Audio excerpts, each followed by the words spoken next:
In this lesson, I'm going to show you how to apply a block shadow to either text or objects, and then how to edit that block shadow. So I'll go to page 2 here, and I'll type in a word, type in block, that's quite appropriate, make it a little bit bigger, and I'll actually give it some colour.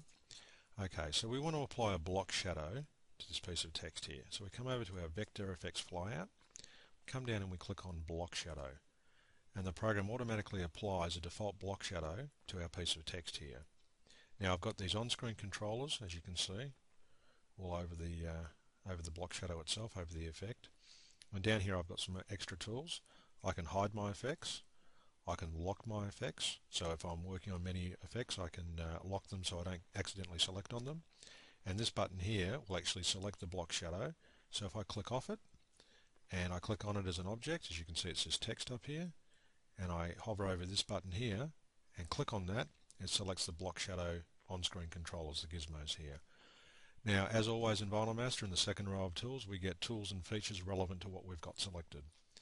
Now, the block shadow, because it's got all these controllers, is actually quite well or quite easily modified using these controls. So, for example, if I wanted to change the vanishing point, I can simply click on this cross node here and move it to wherever I like. And as you can see, I can dramatically change the look of this particular shape, or this particular effect, this block shadow. On this corner here, I can actually change the back size, which effectively changes the depth of the actual of the effect, and I can stretch it out by moving it out like this. So I can create any sort of block shadow effect by clicking on this back size here. And what you might notice as I change these things, if you just watch these tools up here as I physically change these around, you'll see some measurements changing. And those measurements, of course, you can work backwards, or you can use the actual numerical controls to change what's on the screen. Up here on this line here, if I drag that out, I actually increase the offset of the block shadow. And if I bring this inset out, I bring out the inset of the block shadow. Now what's interesting is this is not a white line in here, that's actually just an open space. So if I click on this object and move it over the line here, you can see that underneath. I can easily demonstrate that by just making it, say, a yellow square. I'll send that to the back, and you can see if I zoom in here, you can see here how this is see-through. This is not, there's no object in here. So this is the inside of the block shadow of the offset and the outside of the block shadow's offset. So just zoom back out again here. So we've got our block shadow selected here, and I just click on that button, and I've got my block shadow selected, as you can see. And as I say, you can edit some of these controls up here. So if I start doing these things, increasing the offset or decreasing it, the inset, as you can see, I can numerically change this. I can either type in values or I can use the up and down arrows. And same with these tools here. I can change the position of the vanishing point, and I can change the size of the back there, which effectively gives me my vanishing point.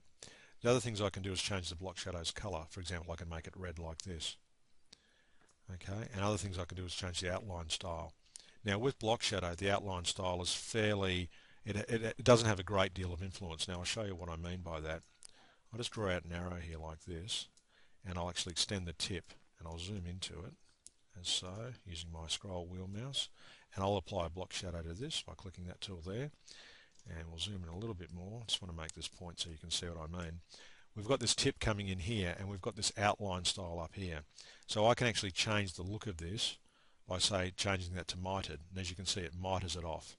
Or I can make it round, and it rounds it off, and smooth and sharp, which is the default, same as default there, or very similar. So that's something that you can use, which is relevant in some circumstances, but certainly in an object like this, I can, I'll just click the block shadow here, I can change these things, but it has no effect on this because it's the actual block shadow is going around a round object, so it doesn't really make much of a difference. It certainly does in this situation if I click on this and go to block shadow like that and change it to, say, round, as you can see. So that's essentially how the block shadow tool works. It's quite a useful tool, and you can change the color of your objects inside here to create the different effects. And the on-screen controllers in this particular effect are very useful. As you can see, you can create any number of different types of block shadows. And block shadows are completely cuttable. This is all vectors. If I go into wireframe mode, you can see that the program automatically welds out all the overlapping contours, etc. So these are completely cuttable. So that's how block shadow works, and that's the end of this lesson.